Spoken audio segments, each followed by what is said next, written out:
Alright, so with Black Clover Chapter 330 now in the books, this arc is finally over. And yet, we have another one of those controversial chapters. You either really love this conclusion to this arc, or you might really hate it. And like I said in my last video, I understand both sides. And wait, hold on, why am I playing this sad music for? Why? Alright, from the top, let's restart this. Okay. Alright, so Black Clover Chapter 331, the finale of this Spade arc is finally here. Seeing Lucifero get back up just to get down again was quite embarrassing last chapter, and it was even more embarrassing now that someone has his heart, which is Adrammelech. And with Adrammelech having Lucifero's heart, this route in the next stage of Black Clover can go really dark and very unpredictable, which is very fitting for this title of this chapter, which is called Declaration to Darkness. So the chapter starts off with Adrammelech looking at the subscribe button when notification bell is on, and also he's looking at Asta, and at this point I think a lot of us are wondering what he's going to do, because he has the perfect opportunity to kill everyone here. Everyone is exhausted and out of mana. Adrammelech just saw the most dangerous threat to all devils, which is Asta and Liebe, and they have the power of anti-magic, so you would think that this is the opportunity to get rid of that threat. But instead, Adrammelech has different motives. He does the complete opposite what most of us thought he was going to do, which is try to harm Asta and everyone else. Angels will intervene and stop him, or take Asta to the underworld. So many theories and speculations, but one thing that did come true was a theory that I have been speculating, a lot of you guys have been speculating around this channel, is a devil betrayal. Adrammelech grabbed Lucifero's heart and says, "This is what I wanted." So the entire time he was after Lucifero's heart, which makes a lot of sense why he did not join the fight to help him out. He was waiting for the downfall for the Devil King. And the shocker here is once he takes the heart, he just flies away and said, "See ya." And I know a lot of you guys, when you saw this part, were scratching your heads like, what are you doing? Like, why are you running away? Why are you running?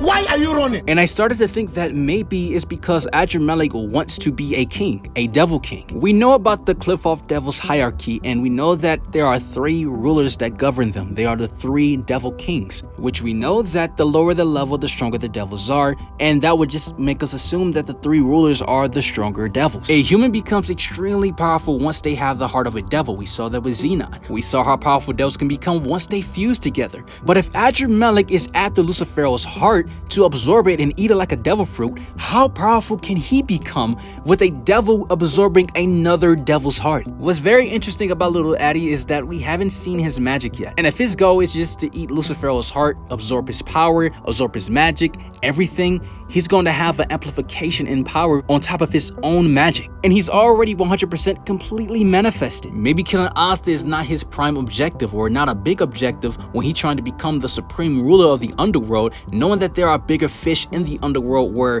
when it comes to Asta's power, it's not even a fraction compared to everyone else's. Yuno then looks around and sees that everyone is in a bad condition, but the 2 that are in the worst condition that he noticed was Yami and Nacht. He then tells Mimosa that you need to heal Yami and Nacht immediately because they are dying. But Mimosa does not have enough magic power to heal them. We saw that when she tried to heal Asta and it didn't work. Gray talks about that she cannot heal them because she doesn't have any magic left, and Patry also alludes to the fact that even if he had his grimoire, these wounds are too much. Charlotte then starts to run to the distance and screaming Yami because we know that her whole purpose to join this raid was to save Yami because she wants to confess to him. She then starts to yell at him saying, "Don't you dare die, you idiot." And then in front of everyone she says, "I love you." And saying this in front of Vanessa is a big deal because we know that Vanessa also likes Yami. They even competed for Yami's attention when they were competing against each other in the festival. These are the 2 women that love Yami the most. This is like if Noelle said "I love you" to Asta in front of Mimosa's face. This is a huge growth for her character because we know before this arc started that she confessed her feelings for Yami in front of her entire squad. Now everyone on the battlefield knows that Charlotte loves Yami because she constantly kept saying it, saying "I love you. So please do not die." And then finally we saw the rest of the Black Bulls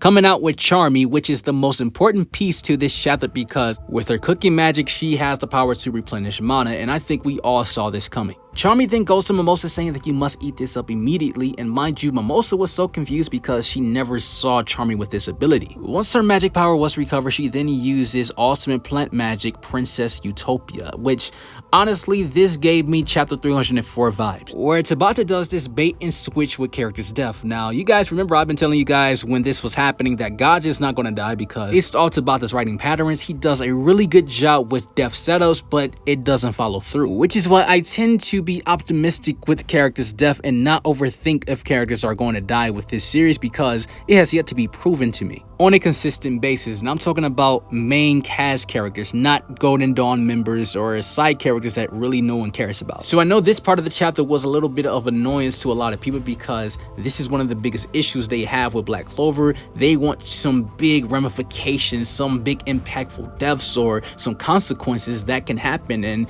just characters being healed. I understand the frustration that, well, what's the point of having our stocking characters, or that sense of danger, the feeling of tension if the characters are going to be okay afterwards. And I feel like Tabata was kind of mocking the readers when Vanessa said, seriously, how many times have you almost died to Yami? So clearly Tabata is extremely self-aware of what's going on with his story. It's his manga after all. And if Tabata is planning on doing this series for a long time, then it may take a long time for us to see main characters' death. Now, what was extremely unfortunate in Charlotte's case is that when she confessed her love to Yami and Yami eventually was healed and got back up, he says, thanks Charlotte, I'm alive thanks to you.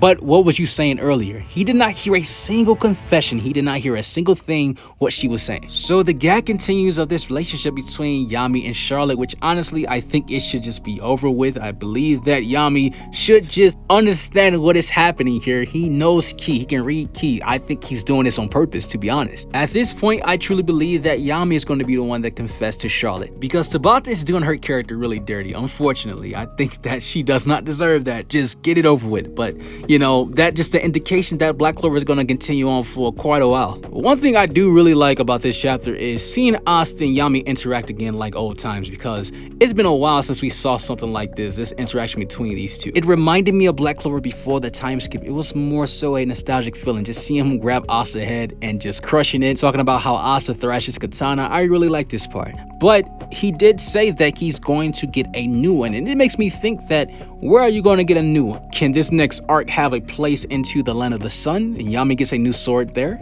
Maybe. That would be really interesting, which I do hope something like that actually happens. Now, this chapter ends off where we see all the Black Bulls together and they say, welcome back, Nacht. And I like how this chapter ends off with Nacht's speech, because it's a reminder of the constant things that he's been saying this entire arc, that the right people should be rewarded, and he doesn't like when people do the wrong things and don't do the right things. But he also talks about that I am the same as you, and I will live with you all so we can do the right things together. And I like that ending. I like the speech with Nacht, but overall, this arc, we got a long discussion about that, but I would say that for a whole different video, because I have so many thoughts about this arc. We can talk about the good, the bad, the ugly, because I know a lot of people was extremely disappointed in Morris. I know a lot of people were disappointed in Lucifero and maybe other characters and other villains as well, but overall, I think this arc had the highest of the highs in Black Clover ever. I'm talking like peak Black Clover, but it also had the lowest of the lows in Black Clover. So